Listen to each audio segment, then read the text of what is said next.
All Saints ngayon. Sa All Souls din tayo. All Saints Day, November 1. Opo, ito yung kukwento ko. Dahil nagseserve po kasi ako noon sa isang simbahan na kung saan ay inahanda po sa sementeryo at doon po nagmimisa. Tama po ba? Amen. Amen po ba? Yan po, kaugalian po ng Katoliko yan. Hindi po ginagawa ng mga Protestant yan, karamihan, di ba? Ilang taong kong ginagawa po ito mga kapatid. Pero itong first time, nung dinala ko po itong mga microphone doon mismo sa altar sa may sementeryo, linagay ko po yung mga speaker, inaakyat ko po yan. Mga kapatid, sa isang poste, bali-anim po yan. 1, 2, 3, 1, 2, 3 po. Tapos i-connect ko yan, napakahabang line po yan. Yan pong ginagawa ko po nung araw mga kapatid. Na kung magkakamali ka dyan, mahuhulog ka dahil mayroon pong shocking power yan. Nung unang-una, pinapanood ko lang po yung gumagawa po niyan. Isang magaling siyang electrician, sabi nila, hanggang sa katagalan, sinabi po ng ubispo nung araw na yan, yung mga, alam niyo naman, may ano sa simbahan, yung rector, bishop, o kaya yung parish priest, yan po. Sabi nga, Marlon, kaya mo na yan. Ang ginawa ko po, sinubukan ko. Nagagawa ko po. Nagawa ko po naman, nailagay ko, nai-set up ko sa first time. Kasi maraming taon kong ginawa yan sa first time. Pero, yung ginagawa ko po yan, may goosebump. Naniniwala ba tayo sa goosebump? Kuminsan. Yung mga espiritu, yeah. O na, di ba? Eh sa Bible, nandiyan naman po yan, di ba? Mababasa po din natin yan. Goosebump siya. Sabi ko, ba't kaya malamig dito? Paglagay ko doon. Lumamig. Sabi ko, salamat, Panginoon. Kasi mainit nga dito. Kaya doon dito na lang ako tatambay sa malamig. Eh ngayon, sa kakagawa ko po niyan, nagustuhan po nitong namamahala sa simbahan na sabi niya, keep on renewing yung ano ko, yung papel ko. Kasi sa karamihan kasi, dito sa Ipanguang, meron ka lang entry permit for 1 year. 1 year lang yan. Pag ayaw na sa'yo, pwede ka na, parang Canada rin, pag ayaw na sa'yo. Kaya ang karamihan yan, kung ayaw mong umuwi, nagiging TNT tayo. Tago ng tago, di ba? Naging ganun ako for almost 1 year. Ngayon, nung naging ganun ako, isang pare na kapag-isip na huwag natin pabayaan si Marlon dahil siyempre hindi naman tayo perfecto. Minsan nagkakasala, minsan nagtatrabaho tayo, lasing. Karamihan po. Kahit dito ngayon, di ba? Ang masama pa, may yung iba dyan, siyempre, may ang drugs dito nandyan lang, nabibili. May reseta ka lang, nabibili nila dito yan, yung marijuana. Totoo po yan. Kaya nangyayari, nung mga araw na yan, siyempre, nag-isip-isip sila, nag-meeting na kinuha ko ulit. Na yung sabi niya, magbago ka na, ganyan. Huwag mo nang gawin ito, huwag mo nang gawin yan. Kaya nangyari, sumunod ako sa kanilang kagustuhan. Eh siyempre, at sa ganun na nangyayari, nung sumusunod ako dito, kay Bishop, nag-serve na ako. Marami rin sumusunod. Sumusunod na rin sila. Kasi gusto na rin nila dito sa parokya, maganda raw. Kaya dumami ang mga parokya nung panahon na yan, karamihan din mga Pilipino na nananampalataya sa ating Panginoon sapagkat meron tayong inaantay na pag-asa na binigay sa atin ng Panginoon. Yung po ang eternal life. Eternal life po na pinangako ng Panginoon sa atin. Sa mga tweet mga kapatid, pinagpatuloy ko pong nag-serve sa Kanya. Pero hanggang serve lang po, pakitang tao, karamihan ang ginagawa ko. Dahil meron po ako sa likod, kasalanan, kadiliman mga kapatid ko kay Kristo. In 20 years yan, more than 20 years ako nag-serve. Hindi ko natanggal yung mga masasamang bisyo at saka mga ginagawa ko. Tayo mga kapatid, matanong ko nga kayo, kayo ba may tinatago ngayon sa Panginoon? Wala. May tinatago ba kayong mga kasalanan? Wala. Wala. Ay, kung pera madali. Hilingin nyo lang kay Lord, siksik liglig. At saka, kung tumihiling tayo sa Panginoon, kailangan sundin din natin ang kanyang mga batas. Righteousness. Di ba? Ang hirap po nun, righteousness. Hindi po left, right yun, ha? Righteousness. Matuwid. Dapil tayo matuwid. Gaya ni Kristo. Maraming pangako, pero may susundin. Di ba? Bibigyan ka, susundin mo rin ako. Di ba? Nagkakaintindihan tayo, no? Righteousness. Karamihan kasi sa atin, ang iniisip po natin, nagsisip pa naman ako. Araw-araw pa nga. O tignan mo, kinakalyo na yung tuhod ng iba dyan kakano. Eh ano naman ang sinasabi niya doon sa ating Panginoon kung siya nagdadasal? Inaraw-araw mo. Tapos ang sinasabi niya, o tignan mo ngayon katabi ko.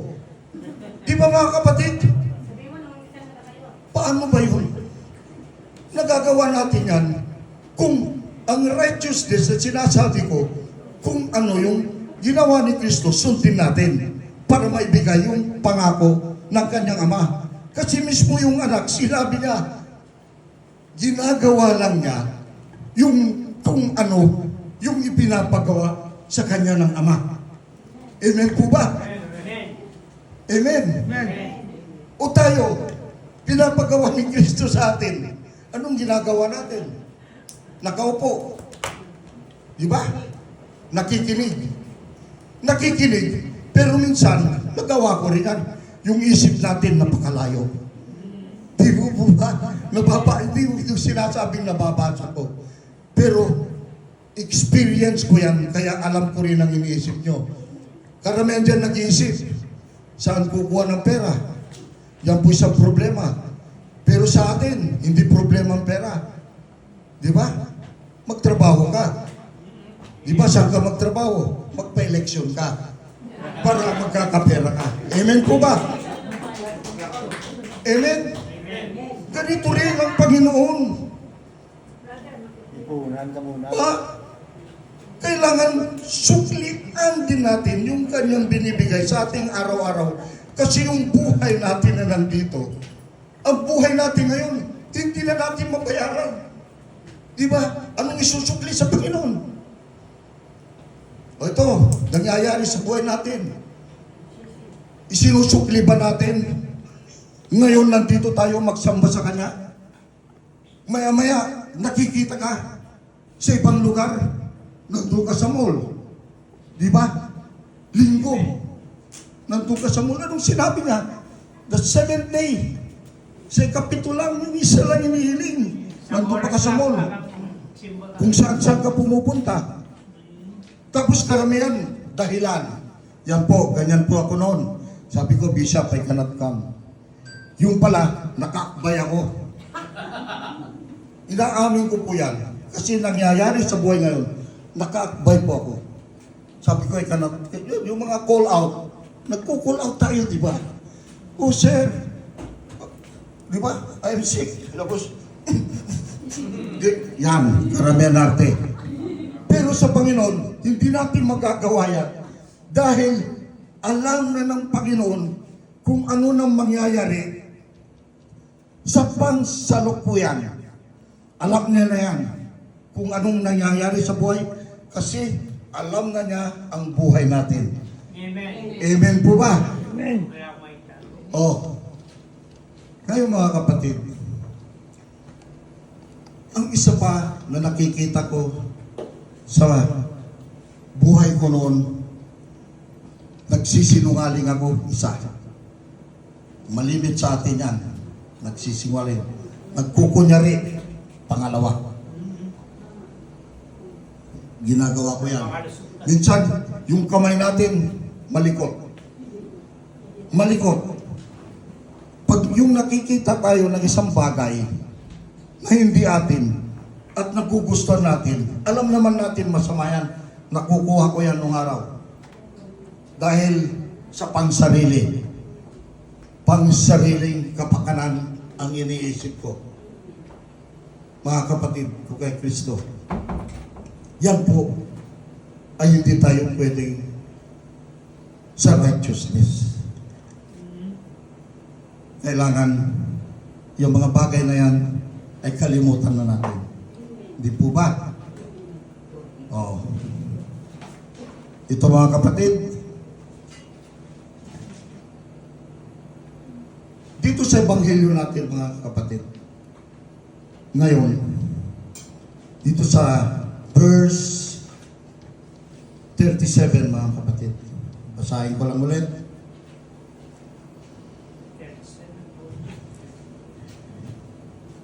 Sa 37 po tayo, isa-isahin po natin po, konti lang naman po ito. Sinabi nito, everything that the Father gives me will come to me, and I will not reject anyone who comes to me. Oh, mga kapatid, swerte tayo. Swerte rin ako nung araw. Wala siyang rineject. Makasalanan ako. Nasa kamunduan ako. Sinabi ng Panginoon yan. Ang Ama, sabi na sa anak, yan, si Marlon, tayong lahat, kahit makasalanan yan, hindi pwedeng i-reject. Kung tatanggapin natin lahat. Hindi yung, oh ito, tanggalin yan. Karamihan yan. Sa pagtatrabaho pa lang, makita pa lang yung mukha ko at saka kulay ko. Reject yan, hindi magandang kulay. Ganyan po nangyayari sa pagtatrabaho natin nung araw mga kapatid. Nung kararating ko dito, may kwento ako sa Saipan. Nakita pa lang ako, tingin na sa akin, wala na talaga. Wala nang pag-asa. Ganun po ang nangyayari. Pero ang Panginoon, kahit anong ginawa natin, kasalanan natin, nagkakasala tayo araw-araw. Anong ginagawa niya? Pinapatawad tayo, di ba? Amen. Di ba mga kapatid? Kung ano bang buhay lang hanapin natin? Bakit hindi siya hanapin natin? Huwag nating hanapin yung kamunduan kasi yung pera, kamunduan nandyan lang yan. Kasi lahat naman yan, sa totoo lang, sa Panginoon yan, hindi atin yan. Pinahiram lang sa atin yan. Ito yung mga kapatid nangyayari, itong ikinukwento ko po, tutupo sa buhay ko, na di ko akalain na ganito, nandito pala po sa harap, para yayag ang kanyang mga balita at salita. Sa totoo lang, hindi ko amin na, bakit ako? Di ba karamihan sa atin? Oh, bakit ako ikaw na? Di ba? Di ba? Ikaw na. Mas magaling ka. Amen. Ikaw nag-aral ka. Ikaw meron ka. Bakit hindi kinuha ng Panginoon yung walang-wala? Yung hindi tayo na pwedeng magayag ang kanyang salita. Yun ang kinukuha niya. Isa dyan. Saint Paul. Who is siya? By the way. Pinatay niya. Tinabol niya lahat ng mga apostoles, yung mga nagsisilbi sa Panginoon at gusto niyang mawala. Amen po ba? Amen. Oh, ano ba? Ano pa ba talagang kakailanganin natin sa ating buhay upang papalapit tayo sa Kanya? Bibigyan na lahat, ayaw natin. Mismo, ang Kanyang anak, binigay sa atin upang tayo tubusin sa kasalanan through salvation. Anong sinabi ng Ama? May binigay yung anak, salvation. Tapos ang ibibigay pa ng Ama, bigyan mo sila ng eternal life. Eternal life will come. Biro nyo yan. Dito sa Ebanghelyo yan, sinabi na, lahat yan, walang pipiliin, kunin lahat yan para sa eternal life. Pero sabi nga, it's the will of the Father. Alam na ng Ama, kahit hindi umiimik yung anak, na nakikita niya ang puso natin isa't isa kung anong linalaman. Kaya alam na ng Ama kung sino yung aakyat. Alam niya kung sino ang pupunta sa eternal life. Amen po ba? Palakpakan muna natin ang Panginoon.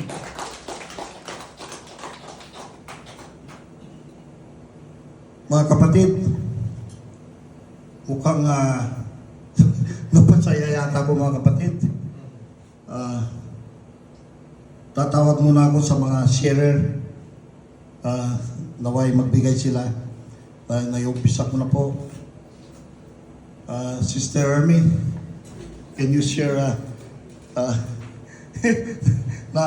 nadala ko sa Espiritu Santo na sa kagalakan nga naman na pero nagpapasalamat pa rin ako sa Panginoon kahit po ganito po tayo, tinutulungan po rin nga tayo na magkakaroon ng maghahayag ng kanyang magandang balita.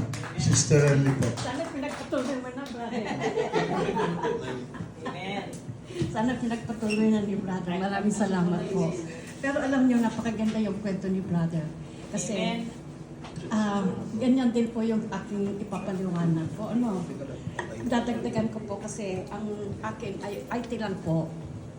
It's the second reading of Romans, chapter 5, verse 11. Ngayon po, isi-shortcut ko po, okay? Kukunin ko na lang po sa English niya muna po. I-ano ko muna yung kanyang verse. Sa number 8 po, verse 8, sabi niya dito, "But God showed His love for us in that while we were yet sinners, died for us." Ano kaya yung sa Tagalog? Kapabanggit lang ni brother yan, ha? Okay. Ngunit, pinatunayan ng Diyos ang kanyang pag-ibig sa atin nang namatay si Kristo sa atin noon tayo'y makasalanan pa. Okay. Noon tayo ay makasalanan hanggang ngayon. Pero bakit?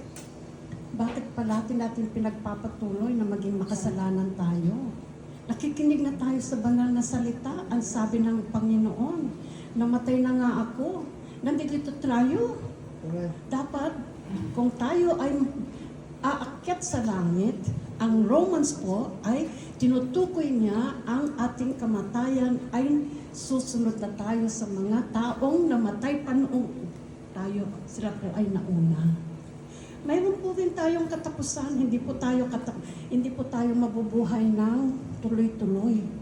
Mayroon po tayong buhay na mamimit natin ang ating Panginoon. Pero paano po natin makukuha yon?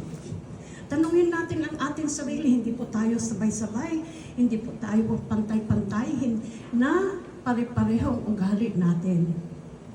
Nasa sa atin po ang ating pagbabago. Pagpapatuloy ko lang po yung paliwanag, pero hindi pa po tapos ang paliwanag ni brother. Dahil nandito po sa Romans 5, chapter 5 po, verse 8, may choice po tayong magbago. Ang choice po natin ay naniniwala tayo na may Diyos. Naniniwala po tayo na may Diyos. Naniniwala po tayo sa mga salita ng Diyos. Pero ano po ang ginagawa po natin? Plastic pa rin tayo. Sorry po, but I will say it. Plastic pa rin po tayo because pagdating po natin sa labas, nakikipag-away tayo. Hindi tayo sumusunod. Where's our humility? Humility will change ourselves to change. Maging obedient po tayo. Pero hindi po natin pinagpapatuloy yun. Yun ang gusto ng ating Panginoon ay maging obedient and humility to understand and love one another. Hindi po ba? Kasi mayroon pong hangganan yan. Kaluluwa, ngayon, ano ng kaluluwa? Ibig sabihin yan, mamamatay tayo at makikita natin ang ating Panginoon. But are we ready to choose to go to heaven? Tanong po natin ang ating sarili. Hindi ko maililigtas ang sarili ko kung hindi po ako magbabago. Sabi ko sa asawa ko, example ko sa asawa ko, I only pray for you, I only pray for myself. Kahit asawa kita, hindi ko maililigtas ang iyong sarili unless you pray for yourself, unless you change. Amen. Asawa kita sa pangalan lang sa lupa, but then I cannot save your soul because from the heaven, I will go to heaven because I know, because I will be ready to go and see our Lord. But for your soul, I don't know. Maybe because I will tell you, honey, bye-bye, honey, I will go to heaven, but I don't know about you. Di po ba? Ayan lang po ang aking IT sa inyo ngayon. Nasa sa atin po ang ating choices. Kung ano po ang dapat nating gawin, magbago po tayo. Dahil mayroon po tayong kaluluwa, ang example niya, ang kaluluwa po itong araw na ito ay pagbabago. Salamat po at Yahweh El Shaddai, binabalik ko po ang papurit pasalamat sa inyo. Salamat po. Sister Salamat, Ernie, sister. napakaganda po yung dinugtong ni Sister Ernie. Ngayon po mga kapatid, tatawagan ko po ng pansin si Sister Sioni. Kasi ito po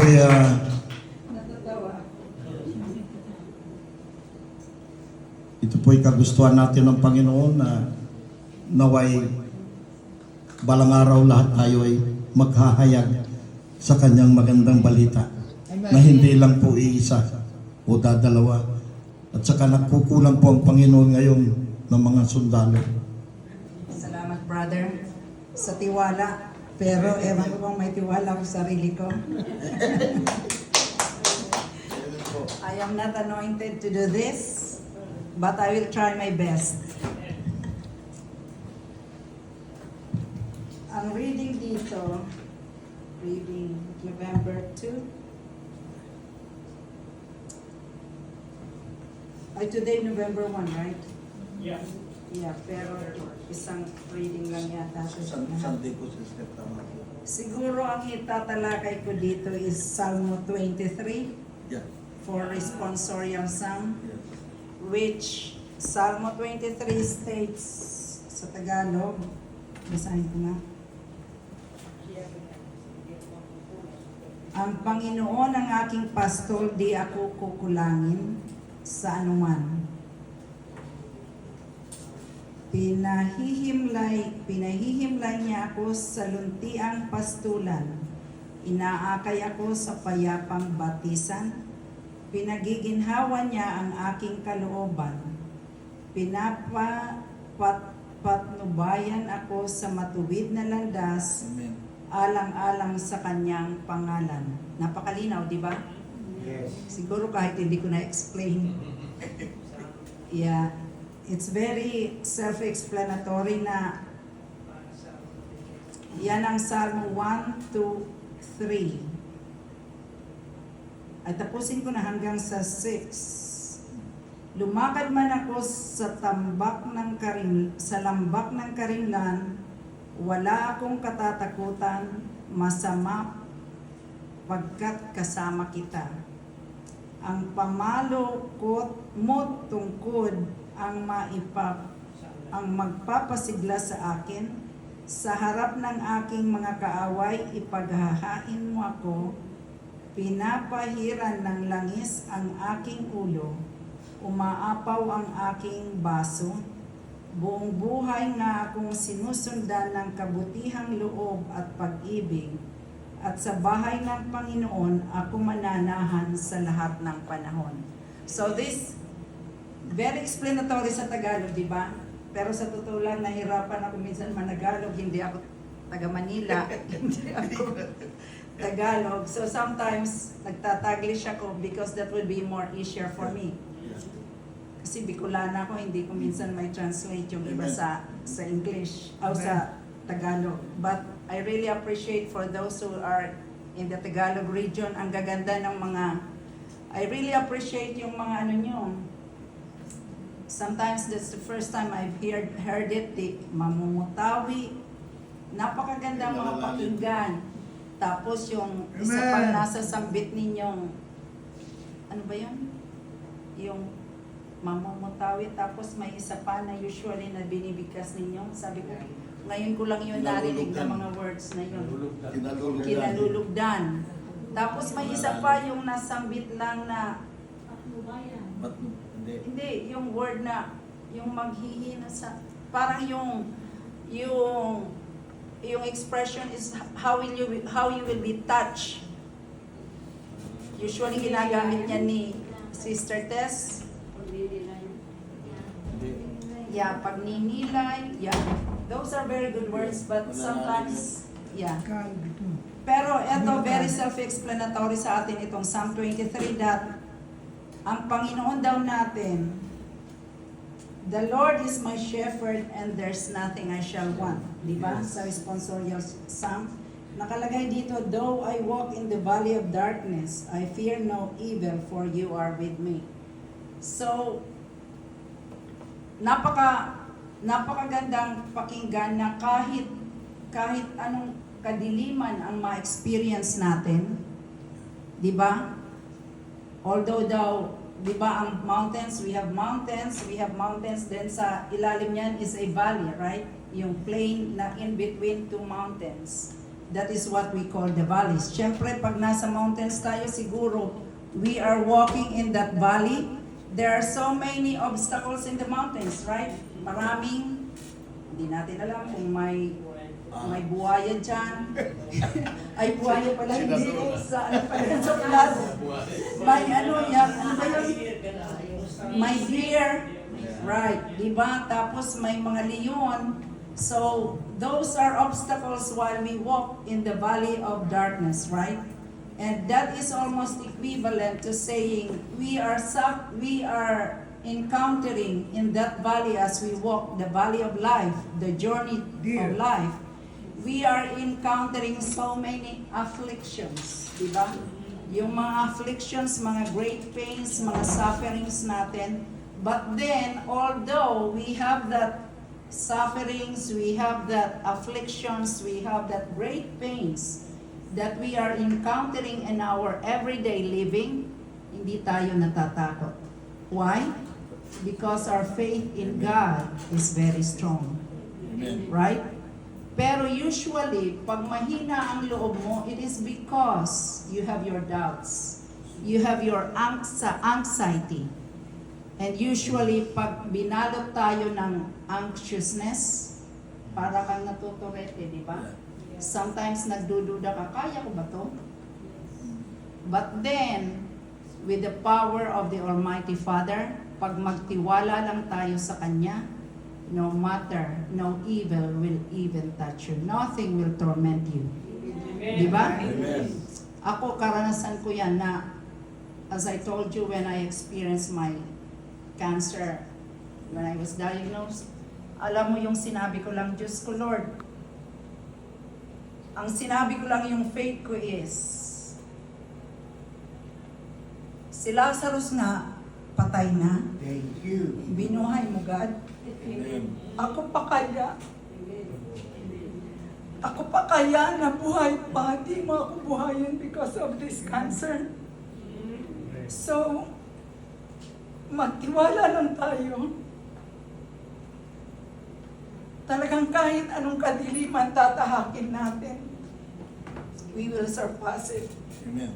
And right now, I'm so grateful.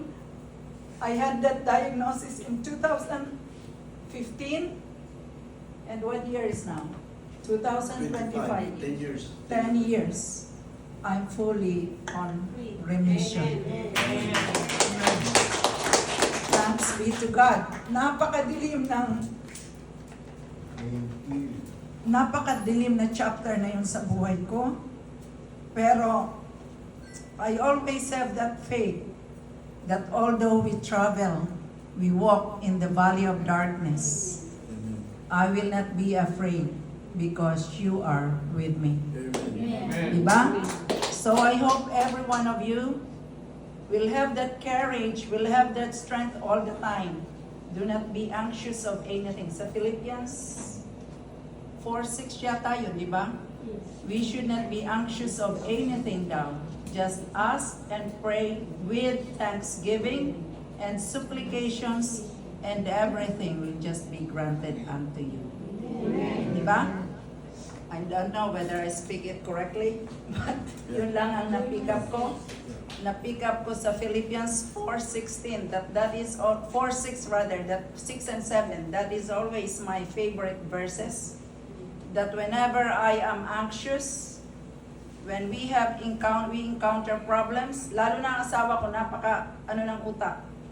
Parang ewan ko kung lahat ganyan ng mga lalaki, I don't know with other males in here, na pag nagkakaproblema kayo, madaling mag-nervyos. Siguro it is because you are the father in the family, you are the head, right? Siguro madali kayong nervyosin. Nafe-feel ko yan sa asawa ko, lalo na nung wala akong trabaho. Pag walang pera, Diyos ko, nervyos na yan. But then siguro ang nanay is the light of the home, right? Sabi ko, ba't natatakot ka? Sabi ko, magdasal ka lang. God is our great provider for everything. Kahit anong wala nyo, darating yan, maniwala lang tayo. So siguro ganyan ang mga lalaki, madali silang magsikip ang kanilang kaisipan kasi they are the heads of the family. But then, the role of the females, tayong mga nanay, tayo ang ilaw ng tahanan. So, we always try to encourage them, give them strength, and encourage them to pray. Because without God, we are nothing. Diba? O, sige, yun lang may sasabi ko kasi hindi ako prepared. Brother, natawa ako dahil ngayon ko lang nakita. Maraming salamat po, Lord. Thank you, thank you. At may dalawa naman po kayong ginamit na magkayak sa inyong salita na sila'y balang araw, sila na rin po ang maghahayag dito sa harapan nyo. I would like to take the choice. Ituloy ko lang po konti mga kapatid kasi maubusan tayo ng oras.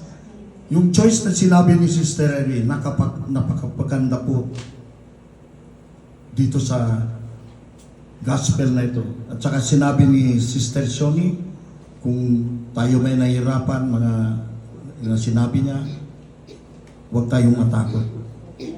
Mga kapatid. Kasi minsan ang tao natuduwag po. Bakit? Takot na takot. Dahil sa kasalanan. Yan ay demonyo. Pag pinapasok natin ang kasalanan sa ating katawan, yan, nandyan lahat po sa atin. Nervyos, sakit sa ulo, sakit sa lahat. Minsan, sakit sa bulsa, gaya ko. Amen po ba? Ngayon mga kapatid, kung sa bagay, binigyan tayo ng choice ng ating Panginoon na sinabi ni Sister Emil. Kung gusto mong sumama sa Kanya o hindi. Sapagkat ang Espiritu Santo ay nasa atin. Yan po ang nag-uudyok ng tama o mali. Kaya tayo mag-isip kung saan tayo pupunta. Maniniwala ba tayo kay Jesus o hindi? You are not forced, sabi ni Sister. Walang pinupursa sa inyo. Di ba? Pero ang sinabi ng Ama, napakaliwanag. Di ba? Na lahat ay binigay niya sa anak ng kanyang gagawin para sa atin upang antayin muna tayong magbago. Di ba?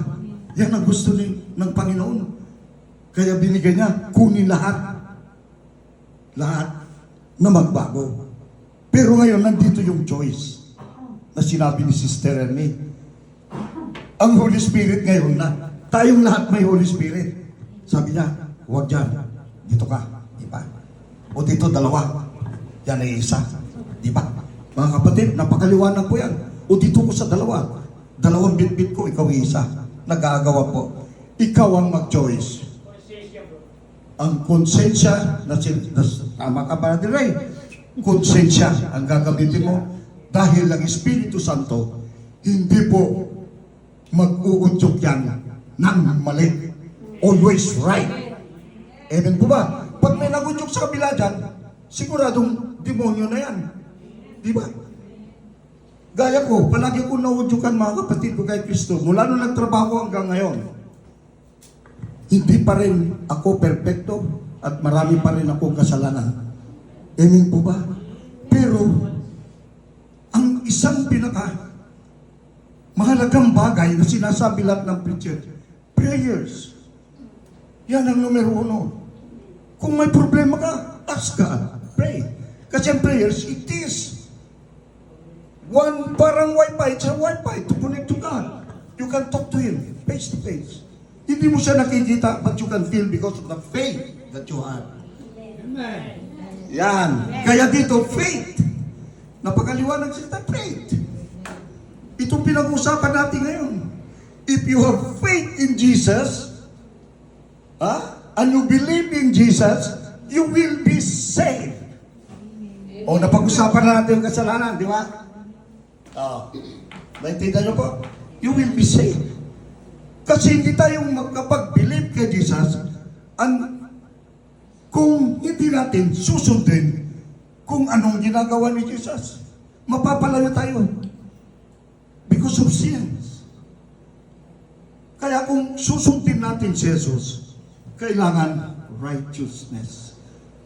Kailangan malinis nga tayo. Sabi nga ni sister kanina, linisin muna natin ating sarili.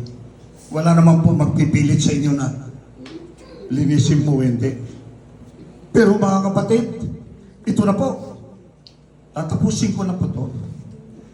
The last one, kunti lang po. Makaano lang po ako ng time. Napakaganda po para may bibigay ko po kung anong gusto ng Panginoon na ihatid po sa inyo.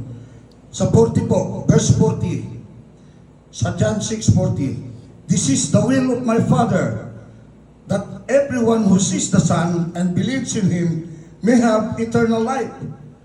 I shall raise him in the last day. I shall raise him in the last day. Yung ama ang nagsasalita niya. Eh kung di natin sinunod yung anak, sa tingin nyo ba, kukunin tayo ng ama? Will, that's your will. I-raise tayo. Biro mo, kung nandun tayo sa eternal life, ibig sabihin, wala na. Happy. Happy talaga. Sasayaw-sayaw lang tayo dun. We don't think about money. We don't think of everything. Hindi natin isipin kung saan pa tayo kukuha ng pera. Hindi na natin isipin kung magpupolitiko tayo. Hindi. Hindi natin isipin kung bibili tayo ng payong o hindi. Amen po ba? Hindi na. Kasi ibibigyan na lahat ng ating Panginoon. Palakpakan natin Panginoon. Lahat ng pangangailangan. Sapagkat ang Panginoon, Sister Tess, Sister Song. Sapagkat ang ating Panginoon